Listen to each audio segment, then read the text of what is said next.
हाँ जी बेटा, हमने 28 तक डिस्कस कर लिए थे। Now move to question number 29। ये जो क्वेश्चन है ये मैंने आपको पहले भी करवा चुका हूँ। एक बार क्वेश्चन देखिए क्या है। कहते हैं कि calculate the molarity of ethanol in water in which mole fraction of ethanol is 0.040। तो ये मैंने शाम वाले ग्रुप में कराया था आपको, शायद जो दिन वाले थे उनका रह गया। एक बार ये दोबारा डिस्कस करते हैं, इधर समझना। अब ये बंदा क्या कह रहा है इसमें कि आपका एक सॉल्यूशन है और ये जो सॉल्यूशन है बेटे इथेनॉल इन वाटर है, यानी इस बंदे ने इथेनॉल को पानी में मिला रखा है। तो अगर मैं यहाँ पे मार्क करूं तो जो पानी होगा मेरा वो कौन होगा? सोलवेंट। और जो इथेनॉल होगा वो कौन होगा? सॉल्यूट। ठीक है जी। अब यहाँ पे एक बार आप चेक करोगी गिवन क्या है। गिवन है हमें मोल फ्रैक्शन। देखा आपने किसका मोल फ्रैक्शन गिवन है? ये मैंने लिखा इथेनॉल का मोल फ्रैक्शन। अच्छा कितना है इथेनॉल का मोल फ्रैक्शन? 0.040। ये पहले आप मेरी बात सुनना इधर ध्यान से। तो यहाँ पे जो मोल फ्रैक्शन है वो 0.040 है। फ्रैक्शन कितने में से निकलते हैं? 1 में से। तो इसका मतलब एक बात तो पक्की है कि अगर इथेनॉल का फ्रैक्शन 0.040 है तो वाटर का कितना है? 0.960। तो यानी वाटर यहाँ पे बहुत ज़्यादा है और इथेनॉल कम है। तो ये डाइल्यूट सोल्यूशन। कैसा सोल्यूशन है? दोबारा देखो एक बार जिन्हें नहीं पता लगा। इस बंदे ने हमें इथेनॉल का मोल फ्रैक्शन दिया और मोल फ्रैक्शन से हमें नॉलेज हो गई है कि सोलवेंट एक्सेस में है और जो इथेनॉल कम ले रखा है काफ़ी। तो मैं लिख लेता हूँ ये लाइन अपनी सहूलियत के लिए कि ये कैसा सोल्यूशन है? डाइल्यूट। अब एक बार क्वेश्चन देखो, इस बंदे ने डिमांड क्या की है हमसे? क्या पूछा इसने क्वेश्चन में? मोलैरिटी। ये मैं ऊपर लिख लेता हूँ, ये क्वेश्चन मार्क हो गया मेरा मोलैरिटी। अब इस क्वेश्चन में हमें क्या करना पड़ेगा? मोलैरिटी की पहले याद करो definition. Number of moles present in 1 litre of solution. अब मैं अगर यहाँ देखो, यहाँ पे डेंसिटी कुछ भी नहीं गिवन, फिर है डेंसिटी गिवन, वो वाटर की है, सॉल्यूशन की तो नहीं है ना, क्योंकि मोलैरिटी तो सॉल्यूशन की निकलती है। तो ये अच्छी काम किया आपने जो वाटर की देख ली। अब इधर देखो ध्यान से, इस क्वेश्चन को करने का एक ही तरीका लेट करना।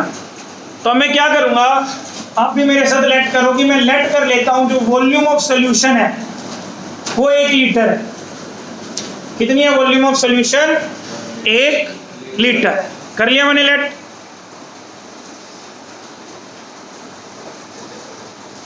एक लीटर लेट कर लिया। अच्छा बेटा इधर देखो ध्यान से, 1 लीटर का मतलब कितना हो गया? 1000 ml। ठीक है जी। दोबारा फिर कह रहा हूँ, बहुत इंपॉर्टेंट क्वेश्चन है, नहीं होगा खुद से, मैं करा रहा हूँ मेरे साथ का। अब मेरे को एक बात बताओ, ये डाइल्यूट सोल्यूशन है या नहीं है? तो इसका मतलब इस केस में जो वॉल्यूम ऑफ सॉल्यूशन है वो अप्रोक्सीमेटली किसके इक्वल होगी? वॉल्यूम ऑफ सोलवेंट के इक्वल। क्योंकि मैंने सोल्यूट तो बहुत कम ले रखे हो तो क्लियर दिख रहा है मोल फ्रैक्शन से। लिख सकता हूँ सॉल्यूशन की वॉल्यूम कितनी थी? 1000। तो सोलवेंट की भी ऑलमोस्ट कितनी हो जाएगी? 1000 ml हो जाएगी जी।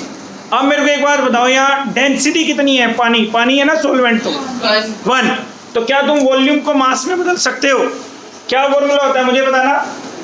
मास सोलवेंट का इज इक्वल टू क्या होगा बताओ मुझे? Density is equal to mass by volume. तो मास इज इक्वल टू, अच्छा डेंसिटी कितनी है? 1। ये कितना है? 1000। कितने ग्राम आ गया? 1000 ग्राम आ गया। अब एक बार दोबारा देखो मैंने क्या किया, इधर इधर इधर। बहुत इंपॉर्टेंट क्वेश्चन है, बार बार बोल रहा हूँ। मोल फ्रैक्शन इतना कम था, माइंड में क्लियर है। डाइल्यूट सोल्यूशन, सोल्यूशन की वॉल्यूम कितनी थी? 1000 ml। क्योंकि डाइल्यूट है तो यही वॉल्यूम ऑलमोस्ट किसकी होगी? सोलवेंट की। इसलिए सोलवेंट की कितनी होगी? लेट किया 1000। सोलवेंट की डेंसिटी की बनती, मास में बदल दिया। क्या तुम्हें मोल्स बनाने आते हैं? कैसे बनते हैं मोल्स? Given mass by. अब मैं क्या करता हूँ, मैं यहाँ इसके वाटर के मोल्स निकाल रहा हूँ। इधर देखना एक बार ध्यान से, 1000 बाय 18, तो ये आएगा 55.55। तो आज के बाद ना ये इतना करके नहीं देखना होता, एक अच्छे बच्चे को हमेशा याद होता है कि भाई अगर पानी का 1 लीटर ले रखा है तो उसका मतलब कितने मोल्स होंगे? 55.55। याद है ना अपनी स्कीम हमने क्या बताई थी? अब इधर, अब यहाँ पे आना है मोल फ्रैक्शन पे। फिर यहाँ तक आ गया समझ? श्योर? क्या किया? मोल फ्रैक्शन लिखा, डाइल्यूट था, सॉल्यूशन की वॉल्यूम को सोलवेंट के इक्वल मान के सोलवेंट के मोल निकाल लिए। अच्छा, मोल फ्रैक्शन का फॉर्मूला क्या होता था? खुद के मोल्स। अच्छा, बाएं में कौन कौन है? अब इथेनॉल खुद है और प्लस में वाटर है, इज इक्वल टू 0.040। आ गए यहाँ तक? अब बताओ मेरे को वाटर के कितने मोल्स हो चुके हैं ऊपर? 55 तो अब मैं क्या करूँगा, इधर देखिए ध्यान से, ये मैंने पहले रब किया, स्पेस की दिक्कत है। अब मैं यहाँ लिख देता हूँ N इथेनॉल और बाय में N इथेनॉल और प्लस में 55.55 इज इक्वल टू 0.040 हो जाएगा। अब बताओ क्या करेंगे? इधर देखो ध्यान से, ये क्रॉस जाएगा, N इथेनॉल ये मल्टीप्लाई हुआ इसके साथ 0.040 N इथेनॉल और ये मल्टीप्लाई हो जाएगा इसके साथ। ये कितना आएगा मुझे बताओ यार एक बार? 2.22। यस, याद है इस बच्ची को, वेरी गुड। 2.22 आ जाएगा ये, तो याद होती है वैल्यूज अच्छे बच्चों को इन क्वेश्चंस की। अब इधर देखो, ये इधर आके क्या हो जाएगा? माइनस। तो ये कितना था? 1 में से माइनस किया तो कितना बचा? 0.960 इथेनॉल इज इक्वल टू 2.22। तो मेरे को बताओ कितने मोल्स आ गए इथेनॉल के?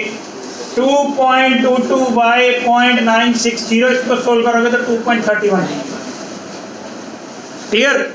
अब मेरे को एक बात बताओ बेटे, ये ना वीडियो में भी डाल दूंगा तो वहां से नोट कर लेना, और नोट्स में भी है सारे क्वेश्चंस। इधर देखो, ये जो 2.31 मोल्स है कितने लीटर में? हमने कितना माना था? और मोलैरिटी क्या होती है? Moles per. तो यानी यही कौन है? मोलैरिटी। यानी कि अगर मैं लिखूं अब इसकी मोलैरिटी कितनी हो जाएगी? 2.31। आ गया? एक बार के लिए मेरे को समझा मैंने क्या किया इस क्वेश्चन में? हाँ,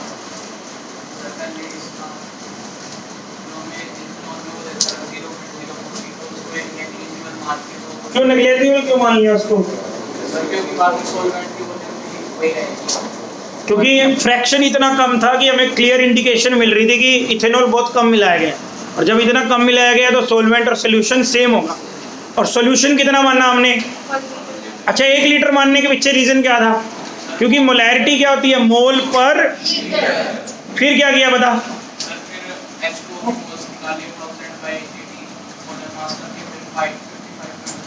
फिर कैलकुलेशन हो जाएगा। अब ये चल वे स्पीड पकड़ो बेटा, जल्दी अगला क्वेश्चन आओ।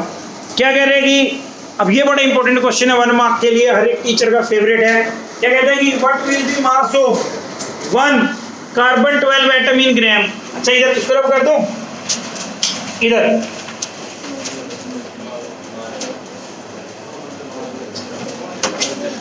अच्छा इधर देखो, इधर बोर्ड की तरफ देखो ध्यान से। बड़े क्वेश्चन नंबर 13 पे अगर हम लोग आए, चलिए इधर देखिए बोर्ड की तरफ। क्वेश्चन नंबर 30 में कहता है कि what will be mass of 1 atom of in gram. अच्छा, इधर बताओ मेरे को, कार्बन का एटॉमिक मास कितना है? 12। तो इसका मतलब जो 12 होता है, अगर मैं लिखूं तो क्या होगा? 12 ग्राम मोल इनवर्स, यानी कि 1 मोल ऑफ कार्बन कितने ग्राम हो गया? अच्छा, 1 मोल में कितने एटम्स होते हैं? मैं तो एन लिख दूंगा, फिर तुम्हारे वाला मास्टर एन नहीं मानता। फिर 6.022 इंटू कितने हो गए? 12। एक का कितना हो जाएगा? ये अब आपने करना है, आप करना कर लोगे इसको, नो डाउट हो जाएगा। नेक्स्ट पे चलो जल्दी से। कहते कि how many significant figure should be present in answer of following. इसने वैल्यू नहीं पूछी इनकी मल्टीप्लाई की, कह रहे कि आंसर में कितनी सिग्निफिकेंट होंगी। अच्छा, एक बार पहला केस चेक करो, मल्टीप्लिकेशन का है डिवीजन का है या एडिशन सब्ट्रैक्शन का है? पॉइंट एक मिनट एक में लिख देता हूँ, उसके बाद तो बुक से ही देख लेना।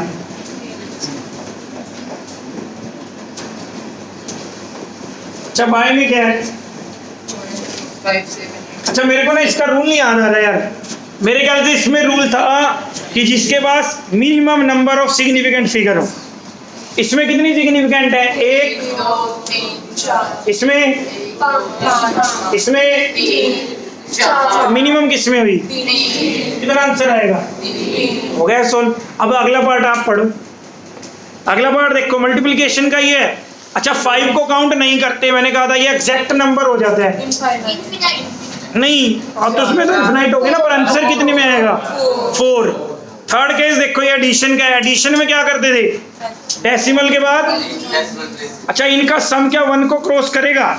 मुझे तो नहीं लग रहा 1 क्रॉस करेगा, देखना एक बार। एक बार कर लेते हैं लोग। 0.0125 0.7864 फिर 0.02 ये आ गया। तो नहीं कर रहा क्रॉस, डेसिमल के बाद 4 ही है, ठीक है 4 प्लेस यानी 4 सिग्निफिकेंट आएगा इसका आंसर, हो जाएगा ये। अब बेटे आ जाओ क्वेश्चन नंबर 32 की तरफ। क्या कहता है इधर देखो ध्यान से, कहता है कि यूज द फॉलोइंग डेटा। इसमें 4 सिग्निफिकेंट। मैंने क्या रूल कराया था? मैंने कराया था एडिशन के केस में मिनिमम नंबर ऑफ डेसिमल तक देना है। तो यहाँ पे हर एक में कितने कितने डेसिमल है? 4। अपने में भी कितने आए? 4, तो 4 ही सिग्निफिकेंट होंगे। फिर तो अपने को 4 तक ही आंसर देना था, तो ये काट देते, ये आ जाता, वरना आंसर तो वही नहीं। अगर यहाँ 1 आ जाता ये, फिर भी यही आती सिग्निफिकेंट। तो काउंट 4 डेसिमल तो आते ही आते ना, यहाँ पे जो भी आता 5 आ जाता फिर अपना आंसर। ये ध्यान रखना है आपने। दोबारा बता रहा हूँ सुनो, इसमें ना डेसिमल के बाद के प्लेस बराबर करने होते हैं, चाहे आगे कुछ भी आए। तो डेसिमल के बाद तो कितने ही रखने हैं? 4 ही रखने। अब तो कह रहे हैं एक और आगे आ गया, तो कितनी सिग्निफिकेंट हो जाएंगी टोटल? 5। चलो भाई क्वेश्चन नंबर 32 पे आओ जल्दी से। कहते हैं कि use the following data in the table to calculate the molar mass of. वही पहले की तरह है, क्या करेंगे इस क्वेश्चन में भी? मोलर मास दे रखा है, सामने परसेंटेज मल्टीप्लाई, फिर नेक्स्ट को मल्टीप्लाई, फिर नेक्स्ट को मल्टीप्लाई, आपस में तीनों का सम, और सम को 100 से डिवाइड। वही आ जाएगा जैसे पहले किया था, सेम। अब आओ बेटे क्वेश्चन नंबर 33 की तरफ, ध्यान से सुनना। अब क्या कहते हैं? कहते हैं कि calculate the number of atoms in each of the following. अच्छा पहला कितना बोल रहे हैं? अच्छा 1 मोल में कितने एटम्स होते हैं? 52 मोल्स में कितने होंगे? मल्टीप्लाई कर देना अगर करना 6.02। अच्छा नेक्स्ट देखो सेकंड पार्ट, 52 यूनिट कितने? 52। पहले मेरी बात सुनना एक बार। मैंने कहा था AMU या यूनिट दे रखा है तो फिर वो एक एटम का हो जाता है। अब आप मेरे को बताओ कौन सा है, देखना हीलियम है क्या? यस। तो 1 एटम ऑफ हीलियम कितना AMU होता है? 4 AMU या 4 यूनिट, यही होता है। या कितना AMU दे रखा है? 52। तो नंबर ऑफ एटम्स कितने हो जाएंगे? 52 AMU बाय 4 कितने आ गए? 13 आ जाएंगे। ये आपके पास अभी टेस्ट में भी था, तो इसमें 13 करना था। तभी कह रहा हूँ कि अगर NCERT नहीं करेंगे तो कल फिर गलत होंगे। क्या बताइए, तीनों ही आ जाए जो रह गए। अगला देखो क्या कह रहे हैं, 52 ग्राम ऑफ हीलियम। अच्छा अब ग्राम में चलना है, तो कितना होता है? 4 ग्राम मोल इनवर्स, यानी 4 ग्राम में कितने मोल हो गए? 1 में कितना हो जाएगा? कितने मोल्स आ गए? तो 1 मोल में कितने होते हैं? Na 13 Na आ जाएगा इसका। क्लियर? अब बेटे 3 रह गए अच्छे से क्वेश्चन, इसको करते हैं और फिर चलते हैं। एक काम करते हैं, थोड़ा थक गए हैं, उल्टा चलते हैं। 36 करते हैं पहले। क्वेश्चन नंबर 36 पे देखिए, ऊपर मिल जाएंगे फिर आप जल्दी से। फटाफट भाग यहाँ से। अरे 36 क्वेश्चन देखो एक बार। क्या कह रहा है इधर पढ़ो। कहते हैं कि chlorine is prepared in the laboratory by treating magnesium oxide with aqueous HCl according to the reaction. इधर देखना आप ध्यान से, ये दे दी MnO2 सॉलिड प्लस, देखो मेरे साथ equation, HCl aqueous gives 2H2O liquid plus MnCl2 aqueous और प्लस Cl2 गैस। ये इक्वेशन दे दिया, ठीक है जी। एक बार दोबारा क्वेश्चन पढ़ते हैं क्या कहता है। अच्छा, इसके स्टोशो दे रखे हैं, मैं लिखने भूल गया, आप लिख लेना। 1 है इसका कितना है 4, ठीक है। कहते हैं कि chlorine is prepared in the laboratory by treating MnO2 with aqueous HCl according to the reaction, ठीक है जी। कहते हैं कि how many grams of HCl react with 5 gram of MnO2। यानी कि बंदा कह रहा है कि अगर मैं इसका 5 ग्राम लूं तो मुझे बताओ कि मुझे HCl कितनी जरूरत पड़ेगी। तो वो किससे निकलेगा, स्टोशो से। अब सबसे पहले तो हमें उसकी तो जरूरत ही नहीं, क्योंकि उसने प्रोडक्ट के बारे में तो कोई इन्फॉर्मेशन पूछी ही नहीं है। तो पहले आप रिएक्टेंट का स्टोशो लिख लो, मेरे को बताओ क्या आएगा। स्टोशो कितना आ गया यहाँ पे, यहाँ कितना आ गया 4 मोल। अब इसके बनाओ ग्राम, स्टोशो इन ग्राम। अच्छा, एक बार नोट्स में चेक करके बताओ मैंगनीज का एटॉमिक मास कितना ले रखा है, 55 पक्का। अब इधर आ जाओ ध्यान से, तो ये 55 ये हो गया, 32 ये हो गया, कितना हो गया 87 ग्राम हो गया ये। और इसका चेक करो HCl का 35.5 प्लस 1 कितना आ रहा है ये 146 ग्राम। अब गिवन क्या है हमें बताओ, इसका कितना ग्राम गिवन है 5 ग्राम। सिंपल मैथ से अब तो इधर देखना क्या करना था, अगर ये 87 है तो ये कितना है 146, अगर 1 होगा तो कितना हो जाएगा 146 बाय 5 है तो कितना होगा, निकल जाएगा। मान लो ये क्वेश्चन कर लेंगे हम लोग, सिंपल है बिल्कुल। अब आज बेटे क्वेश्चन नंबर 35 की तरफ, एक और अच्छा क्वेश्चन है।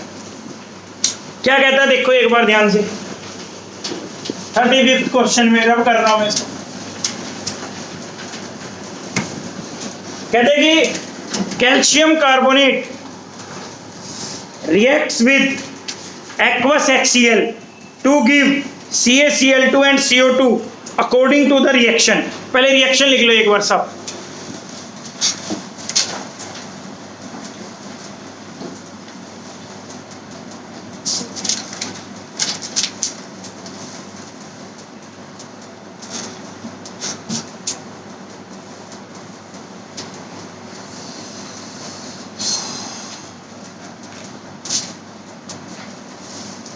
ये रिएक्शन लिख। अब एक बार के लिए मेरे लिए चेक कर लो, क्या बैलेंस्ड हम पहले कर चुके हैं, मेरे ख्याल से तो बैलेंस्ड है। क्या कहता है क्वेश्चन चेक कर, कहते हैं कि what mass of CaCO3 is required, ऊपर एक लाइन छोड़ दिया करो, ये हो गया question mark, to react completely. अब देखो इस बंदे ने ना जानबूझ के HCl की ना तो ग्राम दिए ना मोल दिए, इंफॉर्मेशन दे दी।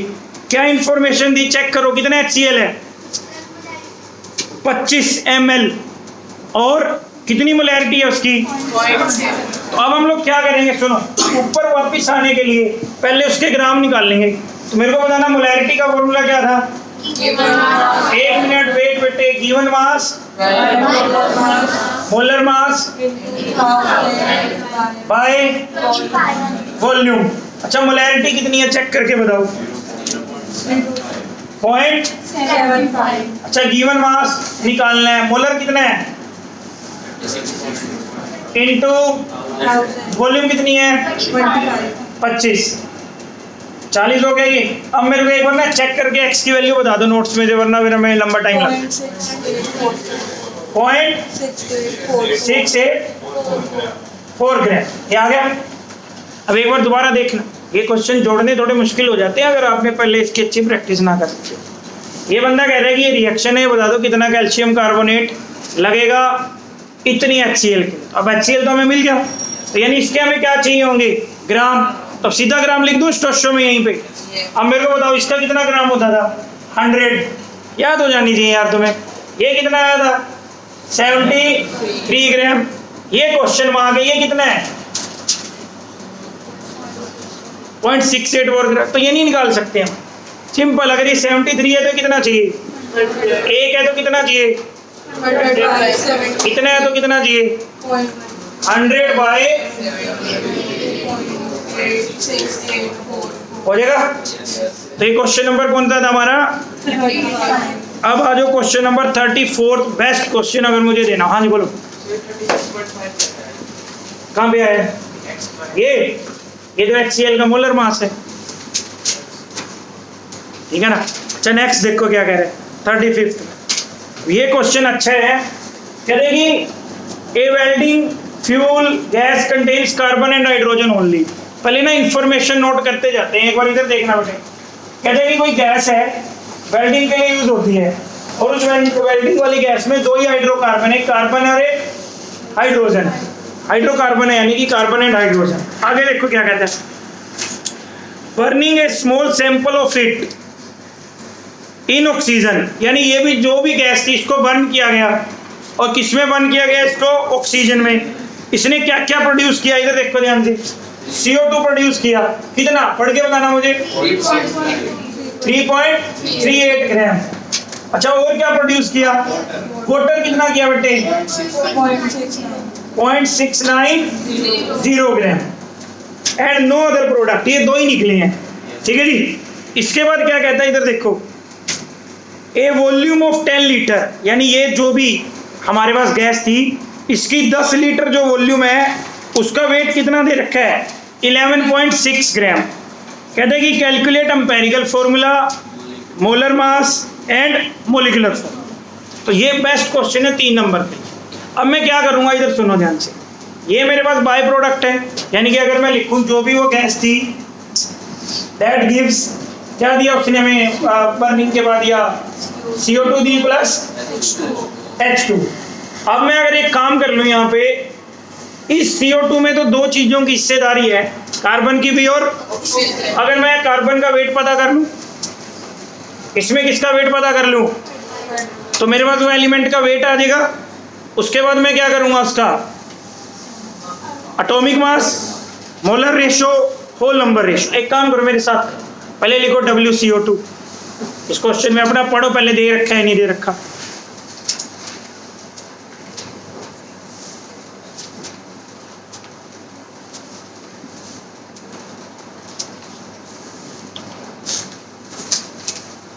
आगे समझ। अब मेरे को बताओ यहाँ पे, मैं ना सीधा लिखना चाहूँगा, मैं वो कहानियाँ नहीं लिखूँ। मुझे बताओ amount of carbon in CO2 क्या आएगा, वैसे ही बता दो, मेरे वैल्यू बताओ क्या करो। 44 होता है इसका, 44 में कितना है 12, एक में कितना होगा 12 बाय कितना होगा 3.38 में रिजल्ट आ जाएगा। कितना आया देख के बताओ नोट्स में से, 92.9218 आ गया। अच्छा वैसे ही बताओ मेरे को, amount of hydrogen in water क्या आएगा बताओ, कितना हाइड्रोजन 2 बाय 18 इंटू कितना आएगा बताओ 0.0767 आ गया। अब क्या करेंगे, वही ब्लॉक कार्बन हाइड्रोजन, कार्बन कितना हो गया 0.0767, एटॉमिक वेट 12.0767।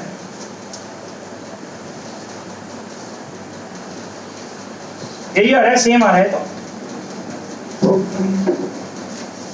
ठीक है। फिर क्या निकाल लेंगे, रेशो।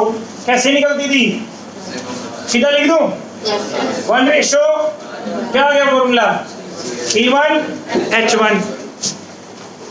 अगर मैं आपसे पूछूं यहाँ एम्पेरिकल फॉर्मूला क्या आ गया C1H1, ये लिख दिया empirical formula. Empirical formula mass बताओ कितना आ गया 13। अच्छा मोलिकुलर गिवन होगा देखना,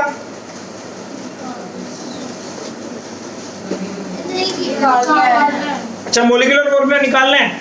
अच्छा फिर मोलर मास ऑफ गैस, क्या क्या चीजें निकालनी है हमने? Empirical formula. अच्छा अब सुनो फिर, अब इन अपना मोलर मास लेके आते हैं पहले। अच्छा ये बताना मेरे को इस गैस का कितना लीटर कितने है, चेक करके बताओ।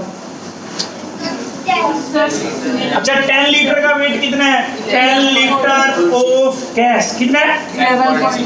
11.6। अच्छा ये बताओ मेरे को, एक मोल कितने लीटर के बराबर होता था? 22. 1 लीटर कितने के इक्वल हो गया? 11.6 बाय 22.4 का कितना हो जाएगा? अच्छा इसको सोल्व करके क्या आ रहा है देखना एक बार। 26 पक्का? चल 26 आ गया, ठीक है। तो ये कौन सा हो गया? Molar mass. ये कौन हो गया? अब वापिस इधर आ जाओ। एम्पिरिकल फॉर्मूला मास कितना था? 13। मोलिकुलर फॉर्मूला मास कितना है? 26। एन की वैल्यू क्या होती थी? कितना आ गया? 26 बाई कितनी वैल्यू आ गई? 2। इसको 2 से मल्टीप्लाई कर दो तो बताओ मोलिकुलर फॉर्मूला आ गया। मैंने बैक एक्सरसाइज करा दी है सारी, फटाफट सोल्ड पे आओ। मैंने कहा ना एक भी नहीं छोड़ना हमने। सोल्ड पे आओ जल्दी, पहले पेज से चलो अपनी बुक के। कोई बोलता दिखा ना, अब देखो तुम। पहला क्वेश्चन चेक करो क्या कह रहा है सोल्ड में। पूरा नहीं कराऊंगा आपसे, डिस्कस करूंगा। ये रहा पेज नंबर 18 पे है, ये पिंक कलर में मिलेगा। मिल गया? अच्छा इधर देखो क्या कह रहे हैं, calculate the molar mass of glucose. निकाल दोगे? अच्छा अगर ग्राम में लिख रहे हो तो फिर ग्राम मोल इनवर्स लिखना, और यूनिट में लिख रहे हो तो यू लिख रखा है। सेकंड क्वेश्चन पे आओ, देखो क्या कह रहे हैं, एक कंपाउंड कंटेन्स 4.07% हाइड्रोजन कार्बन। करा चुका हूं मैं क्वेश्चन, मैंने आपको एम्पिरिकल और मोलिकुलर में कराया था। नेक्स्ट देखो क्या आ रहा है, क्वेश्चन नंबर 3 पे आओ। देखो क्या कह रहे हैं, calculate the amount of water produce by combustion of 16 ग्राम। आज ही कराया था सुबह। 4 देखो क्या कह रहे हैं, how many moles of methane are required to produce. करवा चुका हूँ पहली क्वेश्चन ये। 5th देखिए क्या कह रहा है, 50 किलोग्राम ऑफ N2N10। कल करवाया था। चलो फिर चलते जाओ जल्दी जल्दी। अच्छा अगला देखो, a solution is prepared by adding 2 gram of substance in 18 gram water. Calculate mass percent. ये भी मैंने कराया था पर सुन लो एक बार। टोटल मास कितना हो गया? 18 + 2 20। तो परसेंटेज कैसे निकाल लेंगे? 2/20। क्या कह रहे हैं इधर, यहाँ पे कैसे निकाल लेंगे? 2/20 हो जाएगा। चलो नेक्स्ट, चलो फिर जल्दी जल्दी। अब आ जाओ बेटे क्वेश्चन नंबर 7 की तरफ।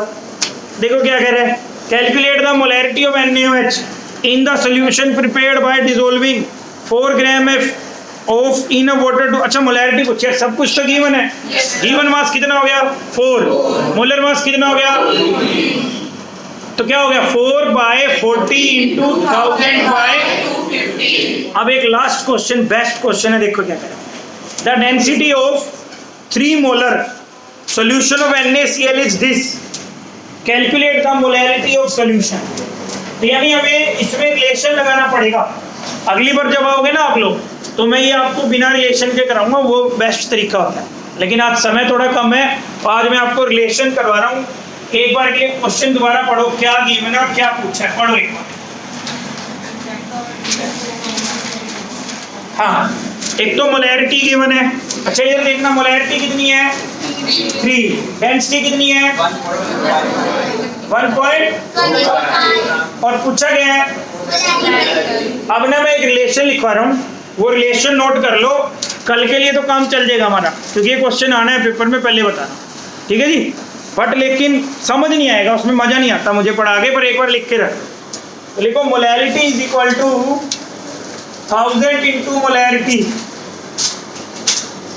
Molarity is equal to 1000 into molarity, और बाय में आओ 1000 इंटू डेंसिटी और माइनस मोलिकुलर मास। ये रिलेशन याद रखना सिर्फ आपने।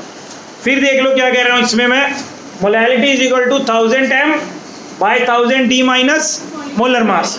अच्छा वैल्यू पुट करा दो मेरे को यार, 1000 इंटू क्या आ गया। अच्छा डेंसिटी कितनी है 1.25 और माइनस, अच्छा मोलर मास कौन है सब्सटेंस देखना है एक बार। NaCl का कितना होता है मोलर मास। अच्छा ये ना एक इसके मल्टीप्लाई बाय मोलैरिटी भी करो, दो चीजें दी यहाँ पे, ये रिलेशन याद रखना। अब ये तो मजबूरी है, ये तो याद रखना ही रखना पड़ेगा, अगली बार ही कराऊंगा, एक्स्ट्रा टाइम नहीं है। तो मोलर मास कितना है इसका 58 पॉइंट इंटू मोलैरिटी कितनी है। अब ये सोल्व करना, और मैं बता रहा हूँ उसको सोल्व मत करना, पेपर में सीधा आंसर लिखना। कितना आंसर आ रहा है इसका, ठीक है। अब मैं रिकॉर्डिंग ऑफ कर रहा हूँ, इधर